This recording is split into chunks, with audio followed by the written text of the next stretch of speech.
વડોદરામાં વિનાયક લોજિસ્ટિકે આજથી શહેરમાં સિટી બસ સેવા બંધ કરી. એક્સટેન્શન અથવા વર્ક ઓર્ડર ન મળતા સેવા બંધ કરી. 160 બસ બંધ થઈ જતા લોકો અટવાયા. સિટી બસના પૈડા થંભી જતા લોકોને અવરજવર માટે હાલાકી પડશે. હવે નવી શરૂ કરાયેલી માત્ર 30 બસ ચાલશે. મ્યુનિસિપલ કમિશનરે એક્સટેન્શન કેમ ન આપી મોટો સવાલ છે.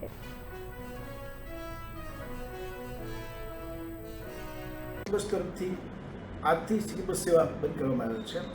અમારી પાસે વર્ક ઓર્ડર જે હતો એ 30 જૂન સુધીનો હતો. પછી કોઈ અમને એક્સટેન્શન આપવામાં આવ્યું નથી. એક્સટેન્શન નથી આપ્યું એટલે અમે આજે સિટી બસ ચલાવી શકીએ એવું નથી.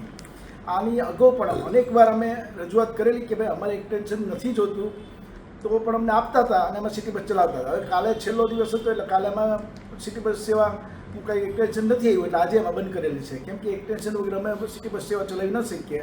એટલે મીડિયા દ્વારા જાહેર જનતાને અમે જાણ કરીએ છીએ અને જનતાએ અમને ખૂબ સારો પ્રતિભાવ આપ્યો હતો, બહોળો પ્રેમ આપ્યો હતો. એ બદલ જનતાનો પણ આભાર.